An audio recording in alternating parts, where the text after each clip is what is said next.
오늘은 성령 강림 주일입니다. 성령 강림 주일 관련돼서 저희들의 설교를 여러 차례 여러분들도 익히 들으셨을 겁니다. 성령 강림 주일에는 성령에 관련된 말씀을 많이 하게 됩니다. 우리는 성령에 대해서 너무 잘 알고 있다고 생각합니다. 왜냐하면 교회에서 성령 받으라 라는 말을 성령 충만하라 라는 말을 너무나 많이 들었기 때문입니다. 그런데 이 성령에 관련돼서 특별히 신학자들이 조직신학 중에서 가장 아직 체계가 잡혀지지 않은 아직도 많은 미지의 부분이 남아있는 부분이 사실 성령론입니다.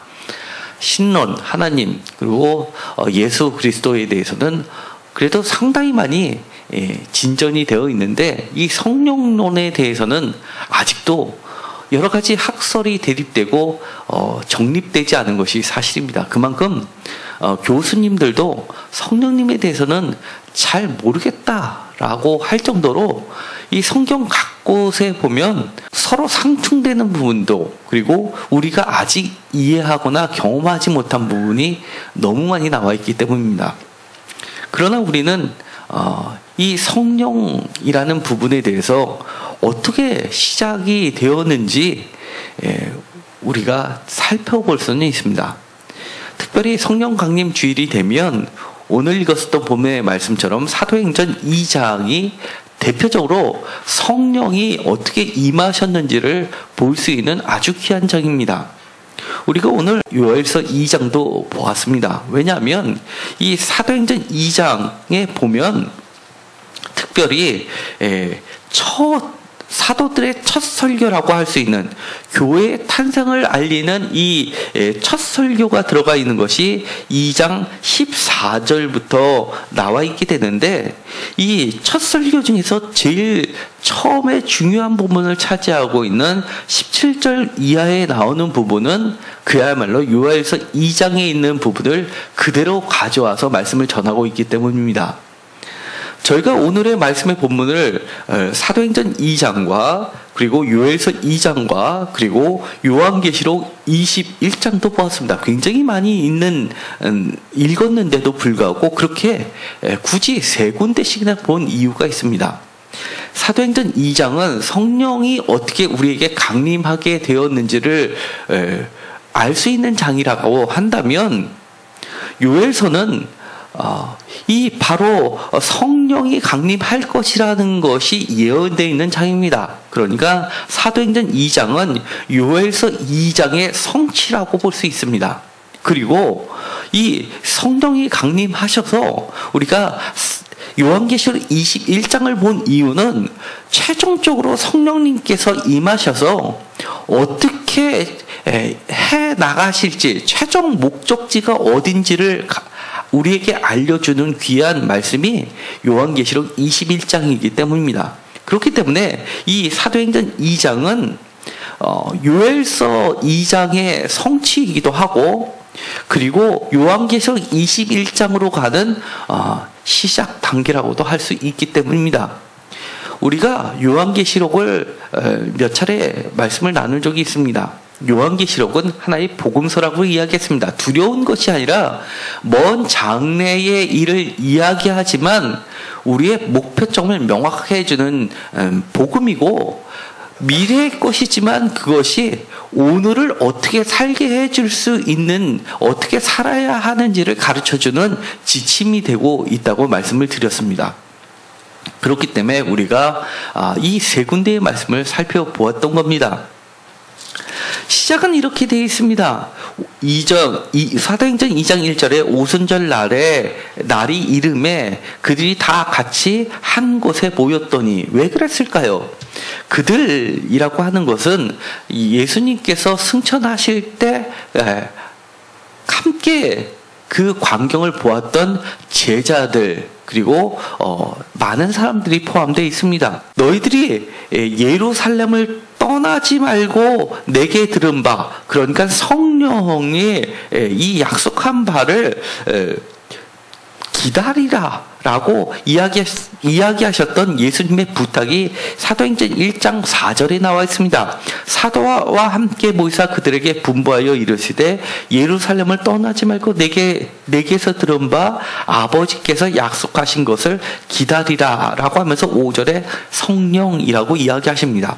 그래서 그들이 예수님께서는 하늘로 올라가셨지만 예수님의 분부 때문에 다른 곳으로 가지 않고 예루살렘에 모여서 기도하면서 그 성령을 기다렸던 겁니다. 그런데 이 오순절날이 돼서 2절에 보면 호련히 하늘로부터 급하고 강한 바람 같은 소리가 있어 그들이 앉은 온 집에 가득하며 3절 마치 불의 혀처럼 갈라지는 것들이 그들에게 보여 각 사람 위에 하나씩 임하여 있더니 4절 그들이 다 성령의 충만함을 받고 성령이 말하게 하심을 따라 다른 언어들로 말하기를 시작하니라 라고 기술하고 있습니다. 이 내용을 통해서 어떻게 성령이 임하셨는지를 우리는 보게 된 겁니다. 호련히 하늘로부터 내려왔다라고 하는 것은 이것이 우리의 노력이 아니라 우리의 인위적인 땅에서의 만들어진 사건이 아니라 우리하고는 전혀 관련이 없이 하나님으로부터 온 선물이라는 것을 이야기해 주고 있는 겁니다. 호련히라는 말도 또한 우리의 시간이 아니라 하나님의 작정하신 하나님의 시간이라는 것을 알려주고 있습니다. 그리고 모양도 마치 불의 혀처럼이라고 해서 중요한 상징 불이라는 의미가 보여지게 되는데 이것은 사도행전 1장 5절에서 요한은 물로 세례를 베풀었으나 너희는 몇 날이 못 되어 성령으로 세례를 받으리라 라는 이 성령을 불로서 표현한 것이라고 할 수도 있고 세례 요한이 복음서에 보면 주의 길을 준비하면서 내 뒤에 오시는 이는 불로서라는 말을 하였던 것을 우리는 또한 짐작하게 합니다. 그렇기 때문에 이 물과 불이라는 중요한 매개체를 통해서 우리에게 이미지로서 전달해주고 있는 것입니다. 그런데 그 성령이 임하고 나서 제일 처음 벌어졌던 사건은 바로 방언 사건이었습니다. 우리가 지금은 방언하면 아무도 못 알아듣는 언어지만 이때는 각국의 언어라고 분명하게 이야기했습니다. 마치 라틴어, 헬라어 또는 다른 것들 예를 들어서 영어, 불어, 한국어, 중국어 같은 명확한 언어라는 겁니다. 그 언어의 구체적인 나라들은 9절부터 쭉 11절까지 나와 있습니다. 이것은 바데인부터 메데인 이런 것은 전부 유대를 중심으로 해서 그 주변에 있는 국가들을 이야기하고 그것은 상징적인 숫자라고 제가 2년 전 설교에서도 이야기한 바가 있습니다. 그러니까 이것은 여기에 열거되어 있는 국가만을 칭하는 게 아니라 온 세계를 칭하는 지금으로 이야기하면 180여 개국의 언어가 될 수 있다는 것을 말하고 있는 겁니다. 이 언어의 통일을 가져왔다는 겁니다. 각국의 언어로 듣게 되었다는 겁니다. 이것은 창세기에 나와 있는 바벨탑 사건이 치유되는 사건을 이야기하는 겁니다. 창세기 11장 9절에 하나님을 대항한 무리들이 쌓은 탑이 바벨탑 사건이었고 그것으로 인해서 하나님의 언어를 흩으시면서 그들을 혼잡하게 하셨던 사건이 성령 강림 사건으로 다시금 치유되고 회복되는 사건을 이야기하는 겁니다. 이것은 하나의 외적인 사건으로 그려지고 있습니다. 뿐만 아닙니다. 그 뒤에 나오는 베드로의 오순절 설교를 통해서 3,000명이나 신도가 생기게 됐는데 그 설교의 내용은 요엘서의 것을 그대로 가지고 왔습니다. 17절에 하나님이 말씀하시기를 말세에 내가 내 영을 모든 육체에게 부어주리니 너희의 자녀들은 예언할 것이요 너희의 젊은이들은 환상을 보고 너희의 늙은이들은 꿈을 꾸리라. 그때에는 내가 내 영을 내 남종과 여종들에게 부어주리니 그들이 예언할 것이요 라고 하는 이 사건은 내적인 변화를 이야기하는 겁니다. 그리고 질적인 변화를 이야기하는 겁니다.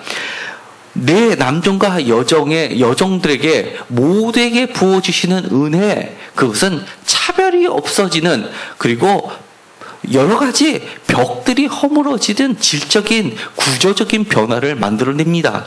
또한 자녀들이 여태까지는 늙은이들에게만 있었던, 장로들에게만 있었던 고대 사회의 지혜가 이 젊은이들과 그리고 자녀들에게까지 확대되는, 그리고 뒤집어지는 사건, 완전히 다른 새로운 세계를 이야기하는 겁니다. 그런 시대가 열렸는데 그 시대의 중심에는 21절에처럼 주의 이름을 부르는 자는 누구든지 구원을 받게 하는 20절에 주의 크고 영화로운 날, 주의 날이라고 하는데, 그것은 성령과 함께 시작되는 날이라고 하는 겁니다. 그래서 이 사도행전 2장 38절에 보면 성령의 선물을 받으라라고 하면서 이것은 분명하게 선물이라고 이야기하는 겁니다. 요엘서를 잠깐 보도록 하겠습니다. 요엘서 2장입니다. 우리가 이미 읽었지만 이 사도행전은 요엘서 2장의 성취를 그대로 이야기해 주고 있습니다. 이 요엘서는 우리가 개역개정에는 70인역 성경을 따라서 이처럼 2장 전체를 한 장으로 취급하고 있는데, 마소라 텍스트 히브리 성경에서는 이것이 두 개의 장으로 나누어져 있습니다. 2장 1절부터 27절까지는 히브리 성경은 2장, 그리고 지금 개역 성경 70인역의 2장 28절부터 마지막 절 32절까지는 히브리 성경에는 3장으로 되어 있습니다. 그렇기 때문에 28절부터 마지막 절까지를 특별히 분리해서 보고자 합니다.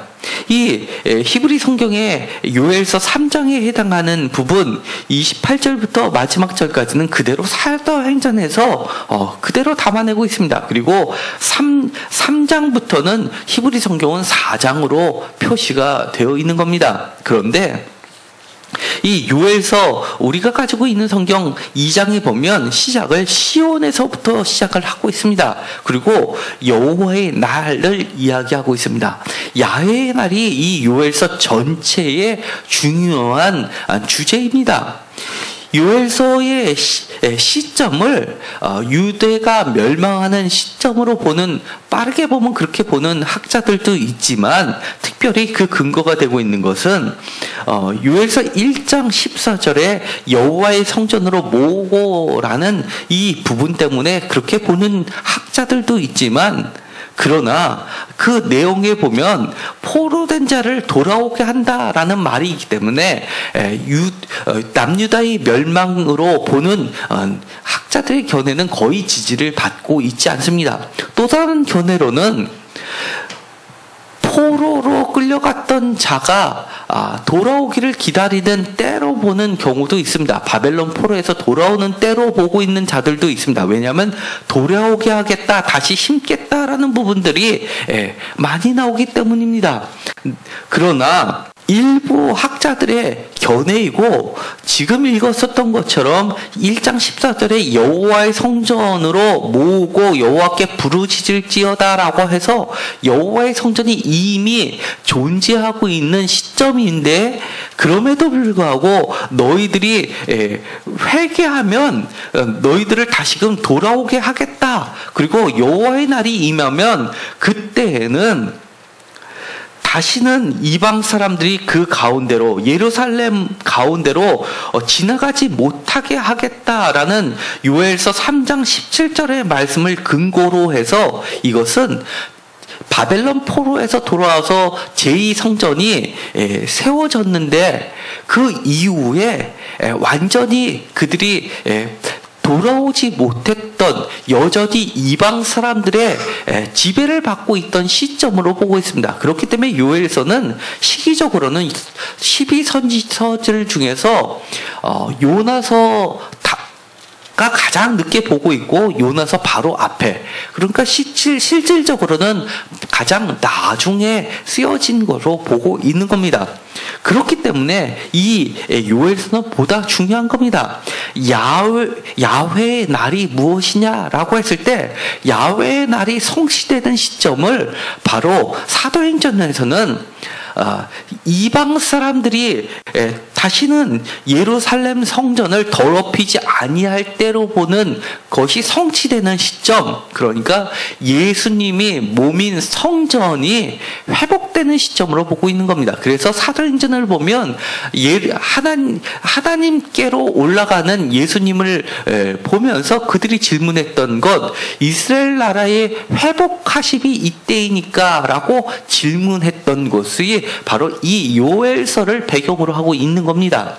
어쨌든 간에 오늘 나오고 있는 것은 이처럼 2장이 시온에서부터 시작이 되고, 그리고 요엘서 2장 마지막에도 바로 마지막 절에도 나 여호와의 말대로 시온산과 예루살렘에서라고 해서 그 배경을 시온산으로 하고 있기 때문에, 시온산은 예루살렘이기 때문에 이 사도행전 2장은 특별히 예루살렘을 떠나지 말라라고 예수님께서 명하신 것으로 기록하고 있는 겁니다. 이 부분은 사실은 마가복음이나 마태복음 같은 데서는 예수님께서 부활하시고 나서 그의 제자들이 갈릴리로 가버립니다. 요한복음에서도 제자들을 다시금 회복하는 것이 갈릴리가 되고 예수님께서 갈릴리로 가시는 장면이 나오게 되는 겁니다. 그리고 심지어 마태복음에서는 갈릴리로 가라 라고 천사가 이야기했다는 것까지 나오게 되는 겁니다. 그처럼 첫사랑을 회복하는 것을 갈릴리로 봤다면, 특별히 이 누가복음과 사도행전에서는 그것과는 다르게 예루살렘을 떠나지 말라라고 했던 거는 이처럼 이 요엘서를 배경으로 하고 야훼의 날, 여호와의 날에 임하심을, 새로운 날이 시작됐음을 본격적으로 이야기하는 것이라고 할 수 있습니다. 그런데 이 성령 강림은 그것 못지않게 더 중요한 이야기를 포함하고 있다는 겁니다. 바로 성령과 관련되어 가지고 중요한 이야기를 사도행전 2장에서 하고 있습니다. 질적인 변화를 이야기한다고 말씀을 드렸는데, 이 질적인 변화를 드러내는 말이 있습니다. 베드로가 이 모인 사람들에게 첫 설교를 하니까 그것을 듣는 사람들의 반응이 나타났습니다. 37절입니다. 37절에 이렇게 되어 있습니다. 그들이 이 말을 듣고 마음에 찔려 베드로와 다른 사도들에게 물어 이르되, 형제들아 우리가 어찌할꼬 하거늘. 이것은 매우 중요합니다. 이 베드로의 설교를 듣자 그들이, 이것을 듣는 사람의 반응은 마음에 찔렸다고 했습니다. 그리고 나서 우리가 어찌할꼬라고 물어봅니다. 그러자 베드로가 답변을 해줍니다. 베드로가 이르되 너희가 회개하여 각각 예수 그리스도의 이름으로 세례를 받고 죄사함을 받으라. 그리하면 성령의 선물을 받으리라 라고 이야기합니다. 회개를 하라고 하는 겁니다. 그런데 이 회개라는 것은 누구나 다 할 수 있는 것이 아닙니다. 예를 들어서 성령이 임했을 때 그것을 본 반응들이 37절에 나와 있는 것하고는 다르게 13절에도 또 다른 사람들의 반응이 나타납니다. 사도행전 2장 13절에 또 어떤 이들은 조롱하여 이르되 그들이 세술에 취하였다 하더라 라고 이야기합니다. 어떤 이들은 조롱하고 어떤 이들은 마음에 찔려 합니다. 그렇기 때문에 성령이 임했다 하더라도 구원에까지 이르게 되는 것은 하나님의 은혜라는 겁니다. 마음에 찔려야 되는데, 회개를 해야 하는데, 회개를 우리는 지금도 성령이 임했다라고 하면서 성령이 임한 것을 보았음에도 불구하고 회개할 줄 모르는 것, 완전한 구원을 못 이룬다는 걸 우리는 반드시 명심해야 합니다. 우리가 설교 말씀을 들을 때 두려운 마음이 생겨야 됩니다. 회개하십시오라고 하면 사실은 내가 회개할 게 없는데 회개하라고 하니까 그래 한번 찾아볼까라는 심정으로 회개를 한다고 한다면 정말 이것은 참된 회개가 아닙니다. 예레미야서 2장에 보면 이런 말이 나옵니다. 이 너희들은 돌아오라라고 하나님께서 계속해서 초청하시면서 하시는데도 불구하고 그들은 신용만 합니다. 그리고 나서는 심지어 그들은 하나님을 속이기까지 합니다. 그래서 예레미야서 3장 20절에 보면 하나님께서 그들을 질책하시면서 하시는 말씀이 있습니다. 너희가 확실히 나를 속였느니라 여호와의 말씀입니다. 회개합니다 라고 하는데 사실은 그 회개가 아니라 듣기 싫어 더 이상 얘기하지 마라는 그 말을 겉으로는 경건한 척 하면서 하는 말이 회개일 때가 있다는 겁니다. 그러나 내가 회개했는데 또 그 얘기하면 나 화내 라고 하는 건 그건 회개가 아니라는 겁니다. 정말 회개라는 것은 용서를 구하는 사람의 입장이 아니라 용서를 받는 사람의 입장에서 하는 것이 회개라는 겁니다. 그렇기 때문에 하나님의 입장에서 하나님이 오케이 할 때까지 하는 것이 하나님이 진심으로 받아들인다라고 느껴질 때까지 하는 것이 회개이지 내가 한번 회개했습니다 라고 하는 것이 회개가 아니라 그것은 그야말로 나를 확실히 속였다라고 하는 질책이라는 겁니다. 그렇기 때문에 우리가 이런 말씀을 들었을 땐 정말로 돌아서야 합니다. 그리고 성령의 선물을 받아야만 합니다. 그런데 이 사도행전 2장 베드로에 했던 말 38절에 보면 너희가 회개하여 각각 예수 그리스도의 이름으로 세례를 받고라고 합니다. 그리고 그리하면 성령을 선물로 받으라라고 합니다. 사실 이 부분은 회개하고 세례를 받으면 성령을 선물로 받는데 사도행전 그 뒷부분에 나가게 되면 사실은 성령이 먼저 임하고 그리고 나서 회개를 하게 되고 그 다음에 나중에 세례를 받는 장면이 나오게 됩니다. 그렇기 때문에 이 성령론은 사실은 아직까지도 많이 상충되는 부분이 있어서 이해하고 그리고 정립하기가 어려운 부분이 있습니다. 예를 들어서 빌립이 에디오피아 내시를 만났을 때 이미 성령의 감동하심으로 그는 예수 그리스도를 믿겠다고 고백을 합니다. 그리고 예수님을 성경 말씀을 통해서 깨닫고 알게 됩니다. 그리고 나서 성령이 임하시고 나서 그 다음에 사실은 세례를 받는 순서가 바뀌는 걸로 나오게 됩니다. 그렇기 때문에 이 성령의 영역은 시작부터 끝까지라는 겁니다. 그리고 장소도 한정이 되어 있지 않습니다. 이것은 하나님의 영이기 때문에 그렇습니다. 그런데 여기서 어쨌든 간에 이 베드로가 했던 중요한 말이 있습니다. 세례라는 말이 나옵니다. 세례는 물입니다. 사실 이 성령과 물은 뗄래야 뗄 수 없는 관계에 있습니다. 이것은 에스겔서가 배경이 되고 있습니다. 에스겔서입니다.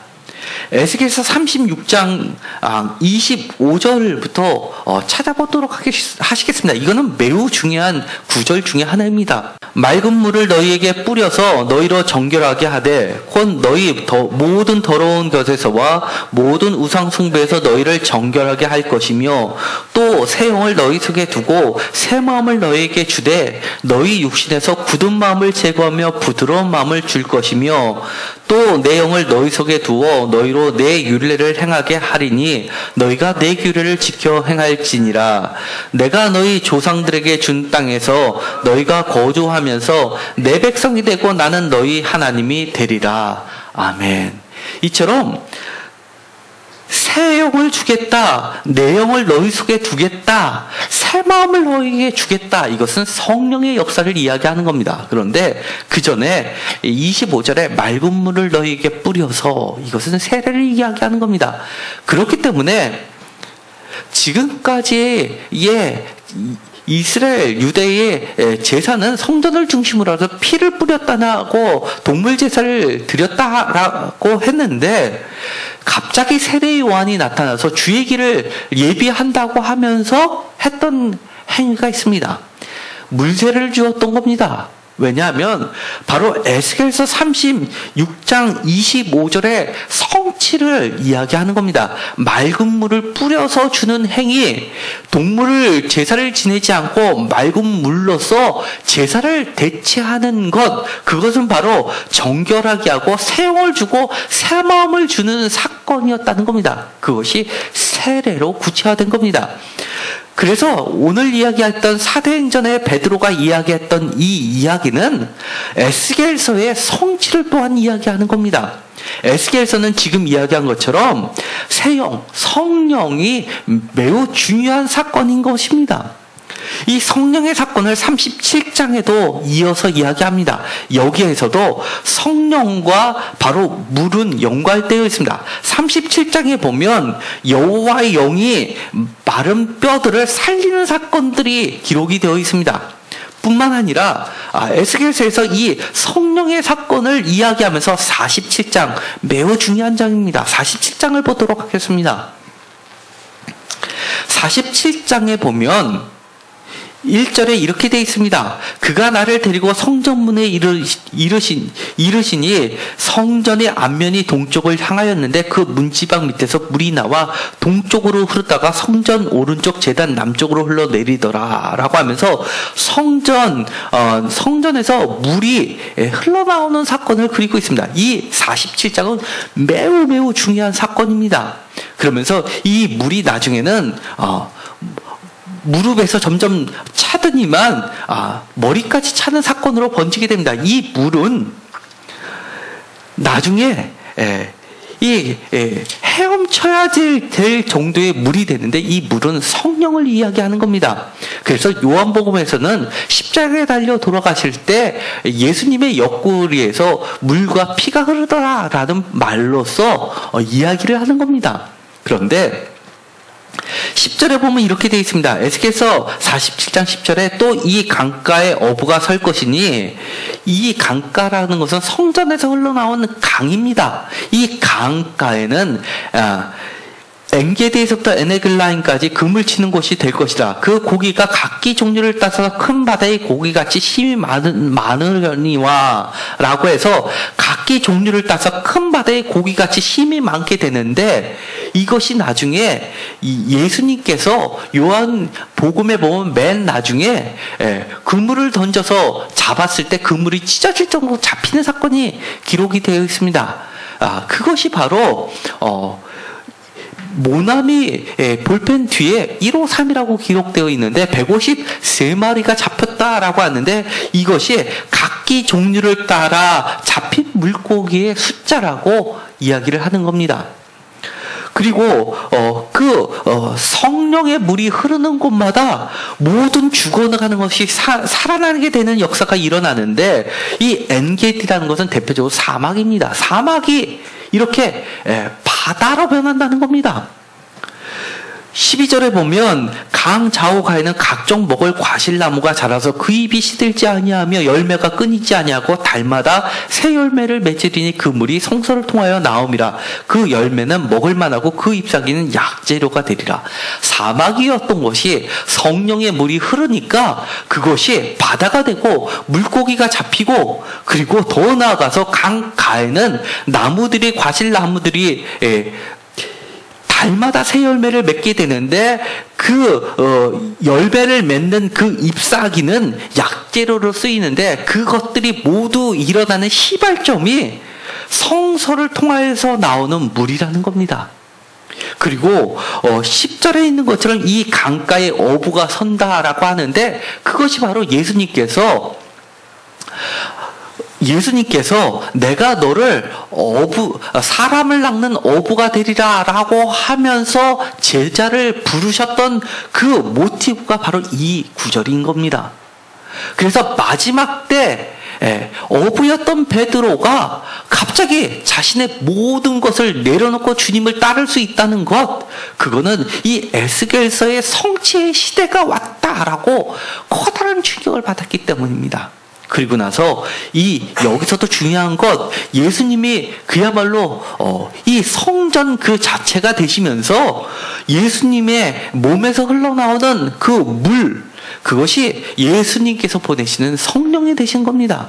그것이 바로 오늘 읽었었던 사도행전 2장 설교 곳곳에 나와 있는 성취 사건을 이야기해 주는 겁니다. 그런데 우리가 이미 보았던 것처럼 이 에스겔서 47장에 보면 잎사귀가 약재가 되고 달마다 피어오르는 열매 맺는 나무가 소개가 되고 있습니다. 마치 이 물은, 성소에서 흘러나오는 물은 생명수인 겁니다. 그런데 이것을 요엘서에 보면 에덴 동산이라고 표현을 하는 겁니다.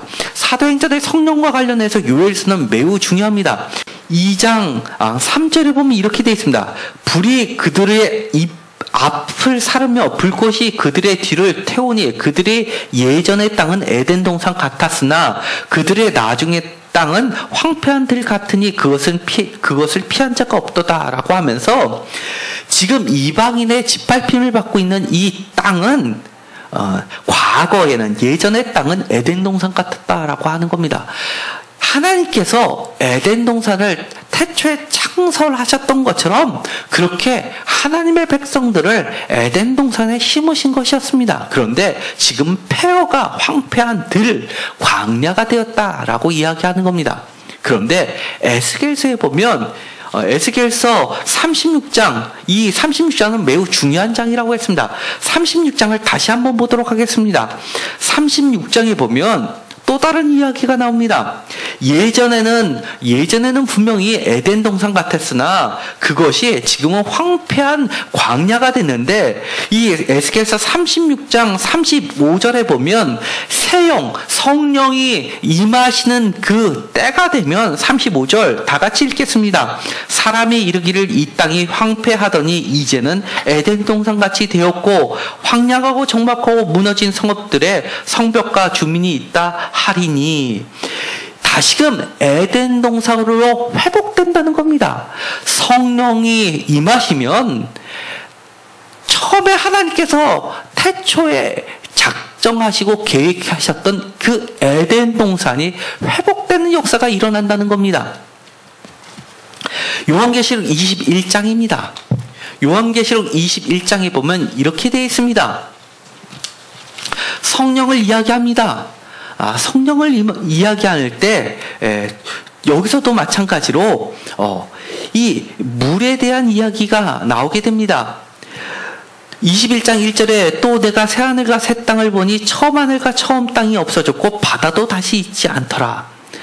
옛 하늘과 옛 땅이 없어졌고 새하늘과 새 땅이 나오는 야훼의 때입니다. 마지막 때입니다. 우리가 지금 성령을 받아서 우리가 걸어가서 최종적으로 도착해야 될 땅입니다.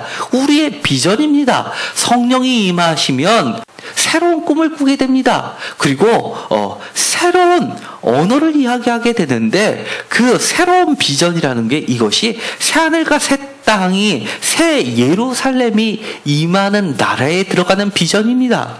그때는 2절에 보면 또 내가 봄에 거룩한 성 새 예루살렘이 하나님께로부터 하늘에서 내려오나니 그 준비한 것이 신부가 남편을 위하여 단장한 것 같더라. 신부처럼 아름다운 새로운 교회, 그것이 새 예루살렘이라는 겁니다. 그런데 이 새 예루살렘, 새로운 신부에 대한 이야기도 사도행전 2장에 나와 있습니다. 성령이 임하니까 신도의 수가 3,000이나 생기게 되고 새로운 교회가 처음으로 탄생한 것이 성령이 임하고 나서 제일 첫 번째 사건이 교회의 탄생입니다. 그런데 이 교회가 어떤 모습으로 가야 되느냐라고, 최종적인 모습은 바로 새 예루살렘, 하나님과 예수님의 신부로서의 교회라는 겁니다. 그러면서 이렇게 이야기합니다. 하나님의 장막이 사람들과 함께 있음에 하나님이 그들과 함께 계시리니 그들은 하나님의 백성이 되고 하나님은 친히 그들과 함께 계셔서 라고 하는데, 이 하나님이 그들과 함께 계시고 그들의 하나님이 되고 그들은 하나님의 백성이 되는 것, 이것은 바로 사도행전 2장에서도 이야기했던 겁니다. 성령의 선물을 받으라라고 사도행전 2장 28절에 이야기하고, 그러면서 최종적으로 했던 말이 있습니다. 바로 새로운 계약을 이야기합니다.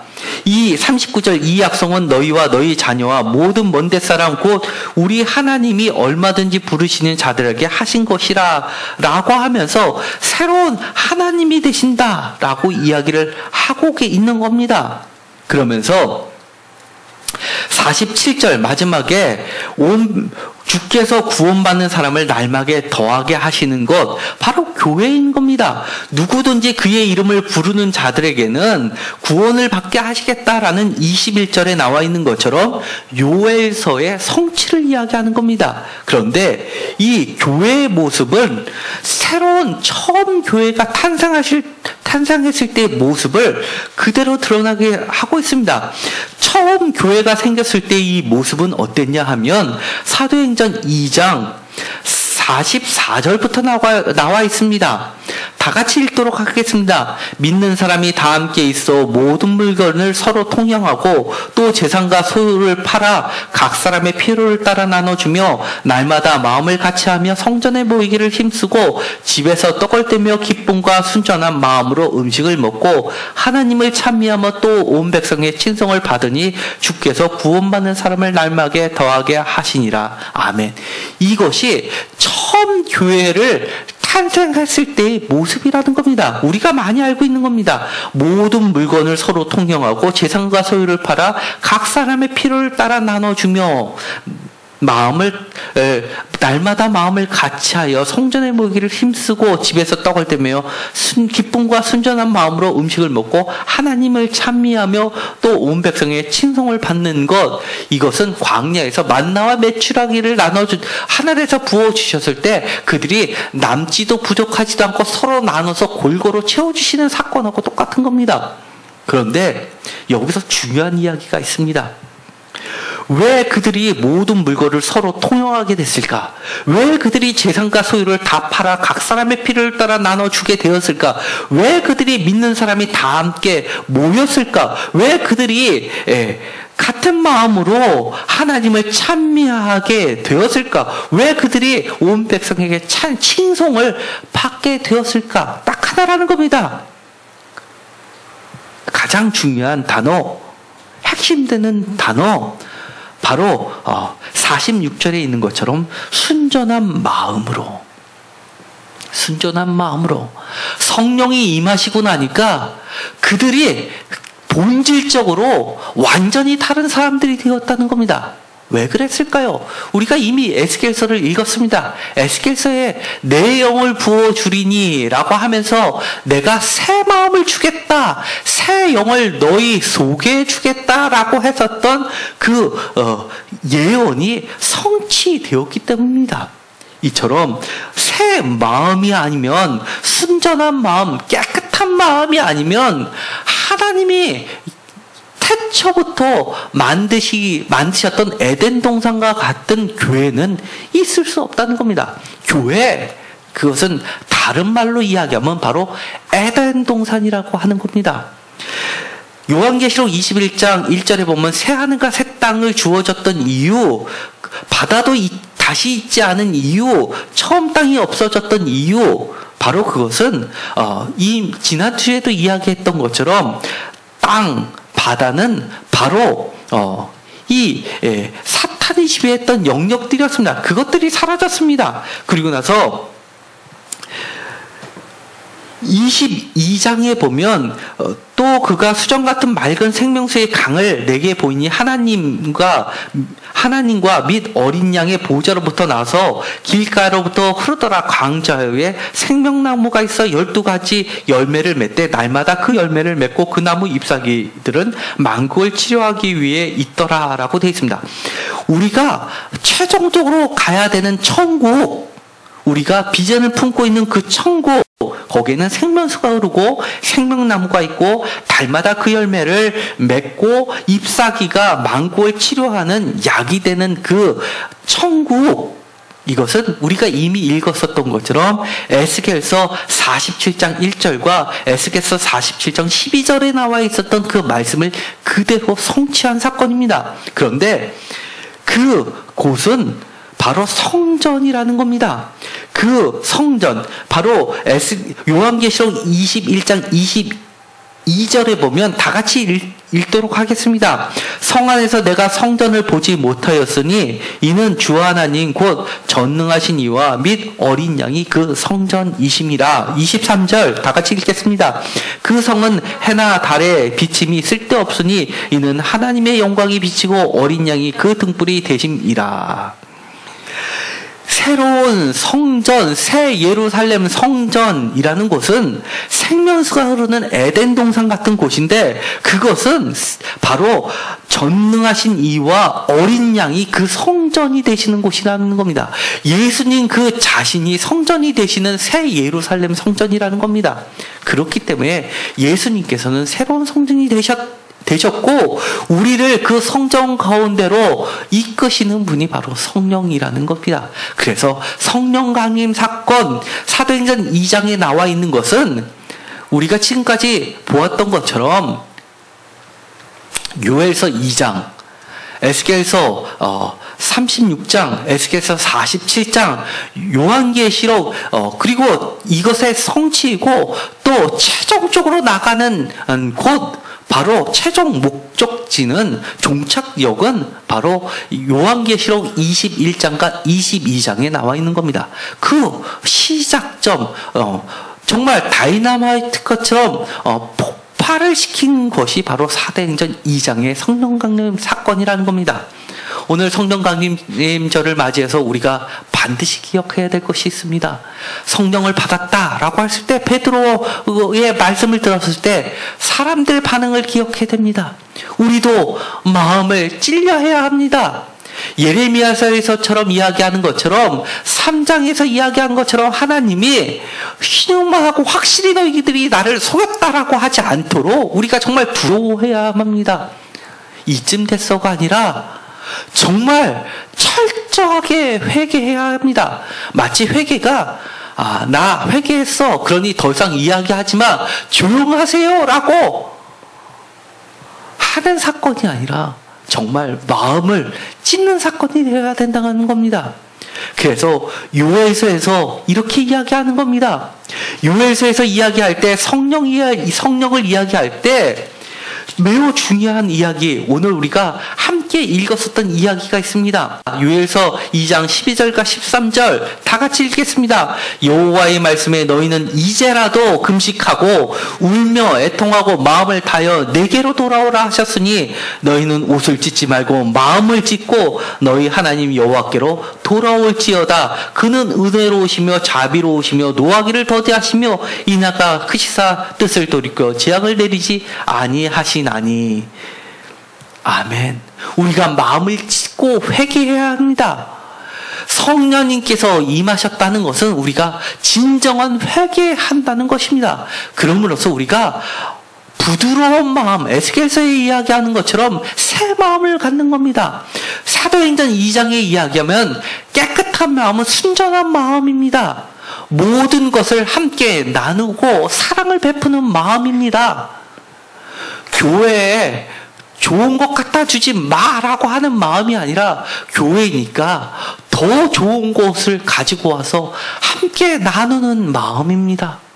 그리고 이 깨끗한 마음만이 들어갈 수 있는 곳이 바로 성전 그 자체가 되신 예수님의 그 몸 안으로 들어가는 것이고, 그것이 우리가 최종적으로 들어갈 천국인 것입니다. 성령 강림 사건, 이것은 우리가 단순히 입으로만 하는 것이 아니라 정말 질적인 변화가 일어나는 사건이라는 것을 기억하시기 바랍니다. 주님께서는 성령을 주실 때 성령의 시대이기 때문에 성령의 시대를 펼치라고 주셨습니다. 다른 말로 이야기하면 성령의 시대는 교회의 시대입니다. 성령이 임하고 나서 교회가 탄생했습니다. 그런데 지금 성령의 시대는 교회의 시대입니까? 라고 하면 많은 분들이 맞습니다 라고 할 겁니다. 반대로 그럼 교회의 시대는 성령의 시대입니까? 라고 묻는다면 여기 앉아 계신 분들 중에서도 일부는 그렇지는 않을 텐데요 라고 하시는 분이 있다면 오늘 성령이 하시는 말씀을 듣고 마음을 찢으시기 바랍니다. 교회의 시대는 성령의 시대이기 때문입니다. 그 교회는 성령이 임하신과 함께 순전한 마음으로 함께 사랑을 베풀었던 그 시대이고, 요한계시록에 최종적으로 하나님과 어린 양이 성전이 되시고 만국을 치료하는 생명수가 흐르는 생명나무가 열리고, 그리고 치료하는 잎사귀가 열리는 곳이기 때문인 겁니다. 그 성령은 우리의 힘이 아니라 철저히 호련히 하늘로부터 내려지는 하나님께 열려진 성령입니다. 지금이라도 여호와의 크고 두려운 날이 이르기 전에 요엘서 2장 31절에 이야기하는 것처럼 크고 두려운 날이 임하기 전에 우리가 요엘서 2장 13절에 이야기하는 것처럼 마음을 찢고, 예레미야서 31장 31절에 이야기하는 것처럼 새롭게 하나님과 계약을 맺음으로써 주님께서 처음부터 꿈꾸셨고, 그리고 종말에 완성될 세상의 교회와 성도로서 완전히 회복되는 시대이기 때문입니다. 우리가 성령이 임하신과 함께 그 날에 대한 비전을 품으시고 우리의 마음을 찢고 회개하고 아름다운 교회를 회복하는 저와 여러분이 되기를 간절히 소망합니다. 기도하고 마치기로 하겠습니다. 하나님, 성령 감림과 함께 요엘서에, 그리고 에스겔서에, 그리고 예레미야서의 예언을 하나님께서는 성취시켜 주셨습니다. 또한 이 성령의 시대, 교회의 시대가 최종적으로 나아갈 종착역은 요한계시록 21장과 22장에 이야기하는 예수님 어린 양이 성전이 되는 바로 교회 성령의 나라입니다. 우리가 마음을 찢고 그 예수 그리스도의 몸 안으로 우리도 들어가고 순전한 마음, 깨끗한 마음, 질적으로 변화된 마음으로 우리가 이 땅에서 신앙생활을 해 나갈 수 있도록 하여 주옵소서. 예수 그리스도의 이름으로 기도드렸습니다. 아멘.